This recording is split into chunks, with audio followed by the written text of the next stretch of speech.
ٹھیک ہے بھٹی صاحب ہمارے ساتھ رہے گا. دوسری جانب ماجد صدیقی صاحب ہمارے ساتھ موجود ہیں. یہی سوال ماجد صاحب آپ سے میں پوچھنا چاہوں گا کہ یہ جو مختلف سٹیٹس ہیں، ریاستیں، سوئنگ سٹیٹس کی اگر بات کی جائے تو ان ایکسپیکٹڈ جو ریئیکشن ہے یا کیمپین ہے یہ آ سکتی ہے، یا پولیٹیکل سٹنٹ ٹائپ آ سکتا ہے کینڈیڈیٹس کی جانب سے؟ آپ کیا سمجھتے ہیں؟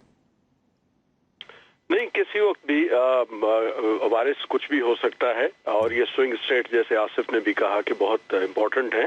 لیکن وہاں جانے سے پہلے میں تھوڑا سا ایڈ کرنا چاہوں گا جو آصف نے باتیں کی، جی اور بہت اچھے طریقے سے انہوں نے بیان کیا اس بات کو. 2016 کے بعد امریکہ میں جب سے ڈونلڈ ٹرمپ آیا ہے، ایمرج ہوا ہے، تب سے ہم نے دیکھا ہے گریجولی کہ امریکہ کی پالیٹکس میں، اور خاص طور پہ الیکٹورل پالیٹکس اور کیمپیننگ میں، ہمیں ایک ٹاکسک ایلیمنٹ بتدریج جو ہے بڑھتے ہوئے نظر آیا ہے. اور یہ کہنا کہ کملا میری اپوننٹ صرف اور صرف دھاندلی کر کے جیت سکتی ہیں، اس کا بھی مطلب ہے کہ اس نے طے کر لیا ہے ذہنی طور پہ کہ اگر میں ہار گیا تو اس کا مطلب ہے کہ وہ دھاندلی ہو گئی ہے.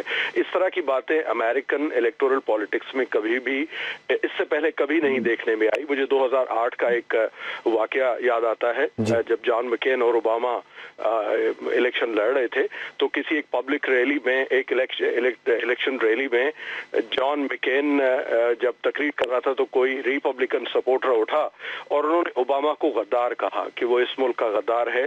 تو جان مکین نے اپنی تقریر ختم کو وہیں روکتے ہوئے اس نے اس شخص کو تنبیہ کی کہ وہ میرا اپوننٹ ضرور ہے لیکن میں اسے غدار نہیں کہہ سکتا، وہ اتنا ہی محب وطن ہے جتنا کہ میں ہوں. اب یہ تھے امریکہ کے الیکٹورل پالیٹکس کے نارمز، جو ان کے ایون ریپبلکن ہوں کینڈیڈیٹس یا ایون ڈیموکریٹک وہ فالو کرتے تھے. امریکہ کی پالیٹکس میں اس طرح کے واقعات کبھی رونما ہوتے ہوئے ہم نے نہیں دیکھے.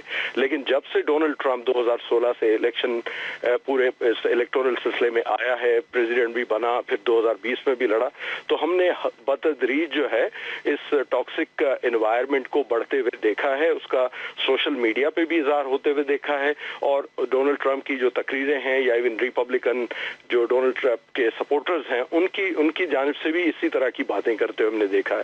تو یہ ٹاکسک ایلیمنٹ جو ہے ایک دنیا کے سب سے بڑے طاقتور ملک کے پریزیڈنشل کینڈیڈیٹ کے الیکشن کیمپین میں اس طرح کی باتیں آنا، یہ صرف امریکہ کے لیے خطرناک نہیں ہے بلکہ یہ ایک بہت ہی خطرناک ٹرینڈ ہے جس کو آپ کہہ سکتے ہیں کہ that is a very dangerous trend.